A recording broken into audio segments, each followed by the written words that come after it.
నమస్కారం. మీ అందరికీ తెలిసిందే 4 రోజుల నుంచి ఫిలిం ఇండస్ట్రీలో అండ్ ఇంకా కొన్ని ప్రైవేట్ సెక్టార్స్ మీద ఇన్కమ్ ట్యాక్స్ సెర్చులు జరిగాయి.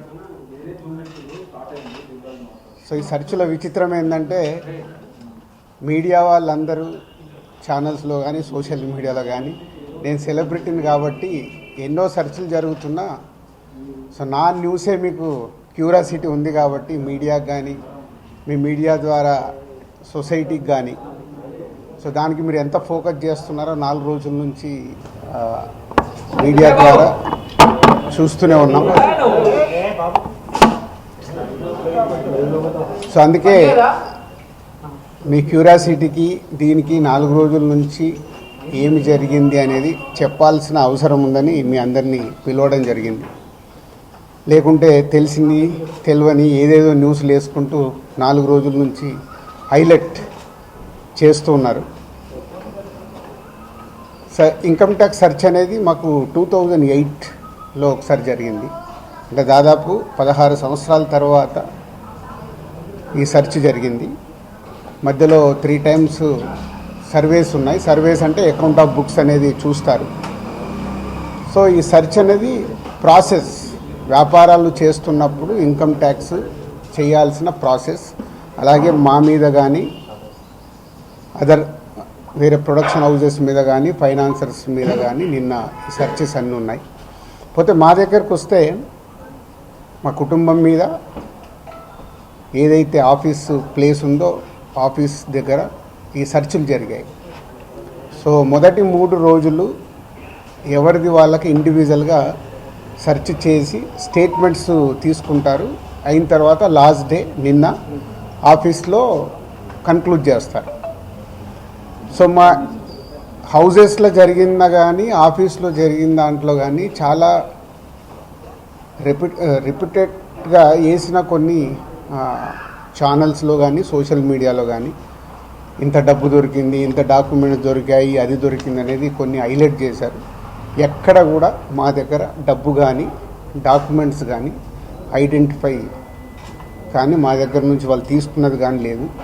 నా దగ్గర ఒక 5 lakhs, మా శిరీష్ గారి దగ్గర ఒక 4.5 lakhs, అలాగే మా డాటర్ ఇంట్లో 6 lakhs, ఆఫీస్లో 2.5 lakhs, మొత్తం బిలో 20 lakhs మా అందరి దగ్గర కలిపి బిలో 20 lakhs ఉంది. అలా ప్రతి ఒక్కటి ఇట్లా వాళ్ళు ఇన్కమ్ ట్యాక్స్ ఏమేమి చూశారనేది ఇలా వాళ్ళది అయిన తర్వాత పంచనామా చేసిస్తారు.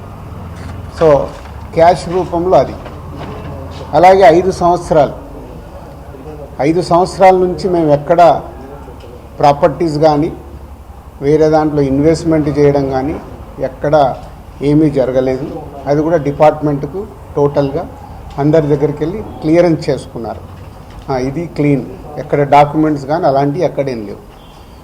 అలాగే బిజినెస్ దాంట్లో ప్రొడక్షను, డిస్ట్రిబ్యూషను, థియేటర్ సైడ్ ఉన్నాం కాబట్టి వాళ్ళకి అన్నీ డీటెయిల్గా కావాలి. డీటెయిల్ అంటే ప్రొడక్షన్ ఎలా జరుగుద్ది, ప్రొడక్షన్లో 24 క్రాఫ్ట్స్ ఉంటాయి. ఆ 24 క్రాఫ్ట్స్లో లావాదేవీలు ఎలా ఉంటాయి ఒక్కొక్క సినిమాకి. సో ఆ డీటెయిల్స్ అన్నీ వాళ్ళు తీసుకోవడం జరిగింది. అలాగే డిస్ట్రిబ్యూషన్ సైడ్ ఎలా ఉంటుంది, ఎగ్జిబిషన్ సైడు ఎలా ఉంటుంది అనేది వాళ్ళన్ని డీటెయిల్స్ అడుగుతూ అందరి దగ్గర తీసుకొని ఫైనల్గా నా దగ్గర నిన్న ఇవన్నిటిని ఎవరెవరు ఏమేమి స్టేట్మెంట్లు ఇచ్చారు, ఏముంది అనేది ఫైనల్ నాతో నిన్న కన్క్లూడ్ చేశారు. డిపార్ట్మెంటే ఆశ్చర్యపోయింది. అంటే ఇంత దిల్రాజు గారిని మేము ఏదో ఎక్స్పెక్ట్ చేసాం, అలా ఉంటుంది ఇలా ఉంటుందని సెర్చ్ జరిగేటప్పుడు దే ఆర్ వెరీ హ్యాపీ. వాళ్ళకు మాకు జరిగిన కోఆపరేషన్లో కానీ దాంట్లో కానీ they are very happy department. ఫర్దర్గా ఆడిటర్స్ డిపార్ట్మెంట్ ఉన్నదాని మీద వాళ్ళు క్లారిటీ చేసుకుంటారు. అన్ని బుక్స్ ఆఫ్ అకౌంట్స్ కరెక్ట్గా ఉన్నాయా, ఇవేమున్నాయి లాస్ట్ 5 years అని అవన్నీ వాళ్ళు చేసుకొని కన్క్లూడ్ చేస్తారు. ఇదైపోతే మా మదర్ది, అమ్మకి 19th రోజు కాఫ్ కోల్డ్ ఎక్కువైంది. 19th అయిన తర్వాత ఇంట్లో వెళ్ళేసి ట్రీట్మెంట్ తీసుకొని వచ్చి ఇంట్లో ఉన్నారు. సడన్గా కాఫ్ ఎక్కువ అవుతే ఇమీడియట్లీ హాస్పిటల్కి పంపించాం. దానికి ఎవరో కొందరు హార్ట్ అటాక్ అని ఇంకేదో అయిందని రకరకాల న్యూస్లు క్యారీ చేస్తారు. She very fine. జస్ట్ 2 రోజులు షీఈ్ 81 ఏజ్. 2 రోజులు హాస్పిటల్లో ఉండి ఇప్పుడు డిశ్చార్జ్ అయ్యి వస్తున్నారు. She's very normal. Lungs infection కొంచెం పెరగడం వల్లే కాఫ్ వచ్చింది, దానికి ట్రీట్మెంట్ తీసుకొని వస్తున్నారు. సో దయచేసి నేను మీడియా వారిని 4 రోజులు జరిగింది కానీ ఇది కానీ మీకు తెలిసిందో తెలియందో హైలైట్ చేసుకుంటే వేయకండి. నేను ఎప్పుడు రిక్వెస్ట్ చేస్తుంటాను. అంటే ఇప్పుడు నా మీద మీకు ఎంత క్యూరియాసిటీ ఉంటుందో ఒక సెలబ్రిటీగా, అలాగే చాలామందికి అది ఉంటుంది. తప్పుడు న్యూస్ వెళ్ళినప్పుడు అక్కడ వాళ్ళకి ఇటు మాకు తెలిసిన కుటుంబాలు కానీ ఇష్టపడే వాళ్ళు కానీ తప్పు న్యూస్లు వెళ్తాయి. దయచేసి మళ్ళీ నేను ఎప్పుడు చెప్పేదే మళ్ళీ చెప్తున్నాను, తప్పుడు న్యూస్ని బయటికి తీసుకెళ్ళకండి. Okay, thank you. ఎందుకు చేస్తారయ్యా? ఒక్క నిమిషం. 4వ రోజు నాది కాదు కదా, మైత్రిలో జరిగింది, అభిషేక్ మీద జరిగింది, ఇలా అందరి మీద. ఇది ఇండస్ట్రీకి సంబంధించి ఎందుకు టార్గెట్ చేస్తారు? ఇన్కమ్ ట్యాక్స్ అనేది ప్రాసెస్, ఇదేమో ఇల్లీగల్ కాదు. ఇన్కమ్ ట్యాక్స్ అనేది ప్రతి ఒక్కరికి, మీరు కూడా టీడీఎస్లు కడతారుగా, ఎందుకు కడతారు? అస్సలు తప్పు. ఇవే అంటున్నా, రాంగ్ న్యూస్లు మీ ఇష్టంకి వచ్చినాయి అనేసుకొని వేయడం ఎందుకు? అభిషేక్ అగర్వాల్ కూడా ఉన్నాడుగా, మైత్రి కూడా ఉందిగా, వాళ్ళకు ఉన్నదాని మీద 18 ఇయర్స్ అయింది. మా మీద సెర్చ్ జరిగి 18 ఇయర్స్, ఏమో 2 ఇయర్స్ కాలేదు, 3 ఇయర్స్ కాలేదు. అంటే ఆఫ్టర్ 18 ఇయర్స్ చేసే వాళ్ళు ప్రొసీజర్, ఇన్కమ్ ట్యాక్స్ ప్రొసీజర్లోనే జరిగింది, ఎక్కడ ఏమీ లేదు. అనవసరమైన ఎక్కువ మీరు ఊహించేసుకొని హైలైట్లు చేయదు. ఓకే,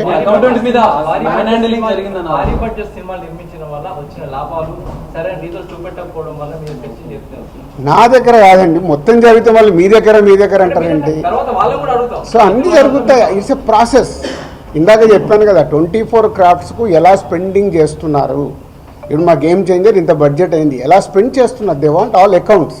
మేము క్లీన్గా ఉండొచ్చు, తీసుకున్నోడు ఉండకపోవచ్చుగా. సో మా దగ్గరికి వెళ్ళి అన్ని డీటెయిల్ తీసుకొని ఎవరెవరికి వెళ్ళాయో వాళ్ళ ద్వారా చెక్ చేస్తారు. ఎందుకంటే TDS, GST, so many process ఉంటాయి. అంతేగాని ఎక్కువ ఊహించేసుకుంటున్నారు, ఏం లేదని. హైలైట్స్ దాంట్లో ఉండకుండా కొంచెం బయటికి రండి అని నా రిక్వెస్ట్. టాప్ డైరెక్టర్స్ కి బ్లాక్ ఇవ్వడం వల్లే ఇష్యూస్ వస్తున్నాయి అనేది కూడా వినిపిస్తుంది. మీలో కొంతమంది, మీ ప్రొడ్యూసర్స్ కొంతమంది చెప్తున్నారు, దీనికి ఏమంటారు? మీ ఛానల్స్ కూడా చాలా చెప్తారు, బ్లాక్ ఎక్కడ ఉంది, ఎక్కడికి వెళ్ళి వస్తుంది, నువ్వు సినిమా ఎక్కడ చూస్తున్నావు, ఆన్లైన్లో టికెట్ బుక్ చేసుకుంటున్నావు, 90% బుక్ మై షోలో బుక్ చేసుకుంటున్నావు, పేటీఎంలో బుక్ చేసుకుంటున్నారు. ఎక్కడుంది క్యాష్? 90% అకౌంట్లోనే కదా అందరు మీరు బుక్ చేసుకుంటున్నారు, సినిమాలు చూస్తున్నారు. అది మళ్ళీ మీ ఊహ. ఎవరికి రావాల్సిన స్టోరీలు ఎప్పుడు రాసుకుంటూనే ఉంటారు, ఎందుకంటే మీకు కూడా హైలైట్స్ కావాలి కదా, లేకుంటే కష్టంగా.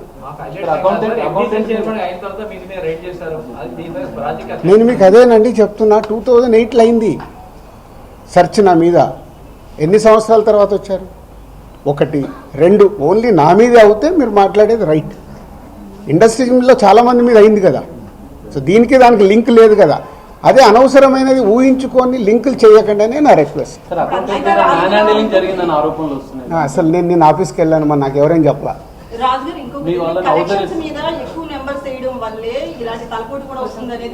అది మొత్తం ఇండస్ట్రీ అంతా కలిపి మాట్లాడతాం, అది నేను ఇండివిజువల్గా మాట్లాడకూడదు. అలాంటి ఏదైనా ఉంటే కరెక్ట్ చేయాల్సిందే, ఇండస్ట్రీ తరఫున కరెక్ట్ చేయాలి. 22 నుంచి మీరు ఐటీ ఫైల్స్ చేశారా సార్? ఎవ్రీ ఇయర్ ఉంటుంది. 22 నుంచి అంటే ఎవ్రీ ఇయర్ ఉంటుంది. అదే 22, 23 వరకు అసెస్మెంట్స్ అయిపోయాయి. 30% స్లాబ్ లోకి ఎంటర్ అయ్యారు కదా, దానికి సంబంధించి కూడా క్లియర్ ఉందా? ఏంటది?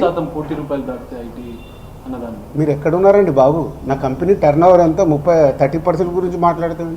హైలైట్ టర్న్ ఓవర్ నా కంపెనీది. ఎప్పుడో 2008లోనే నా సర్వే అయిందంటే అప్పుడే ఎంటర్ అవుతుంది కదా, అవుద్ది. అయితే ఫిల్మ్ ఇండస్ట్రీలో రైట్స్ జరగడం కూడా ఒక ప్రెస్టేజ్ ఇష్యూగా కొంతమంది చూస్తున్నారు, డైరెక్టర్లు, హీరోలు, వీళ్ళంతా. దీనికి ఏమంటారు మీరు? అంటే ఇన్కమ్ ట్యాక్స్ వాళ్ళు అదే అంటారు, సార్ మేము వచ్చినామంటే మీరు పెద్దోళ్ళు అని. సో మీ మీద కూడా చేయించుకోరు, మీరు ఫాస్ట్గా పెద్దోళ్ళు అవుతారు. అది న్యాచురల్. అంటే హౌస్ అరెస్ట్ అంటే ఇప్పుడు నేనున్నాను 3 రోజులు, మేము వీడియోలు తీస్తున్నాను, నేను ఎక్కడికైనా వాకింగ్ చేస్తాను, బయటికి వెళ్ళనివ్వరు. కమ్యూనికేషన్ కాకుండా వాళ్ళకి కావాల్సిన ఇన్ఫర్మేషన్ తీసుకోవడానికి అందరినీ డిఫరెంట్ ప్లేస్లో పెట్టి ఫైనల్గా కన్క్లూడ్ చేస్తారు. ప్రొడక్షన్ టైంలో జరిగిన లావాదేవీలు, తర్వాత మీ సినిమా రిలీజ్ అయినాక వచ్చిన లావాదేవీలు, వీటన్నిటిని అడగడం జరిగింది. అది ఆటోమేటిక్ అండి, అది ప్రాసెస్. వాళ్ళకి అదే అవగాహన చేసుకోవడానికి. సినిమా క్యాష్ ఉన్న బ్యాంక్కి వెళ్ళి డ్రా చేసే పెడతారు. సో వాళ్ళకి డౌట్స్ ఉంటాయి.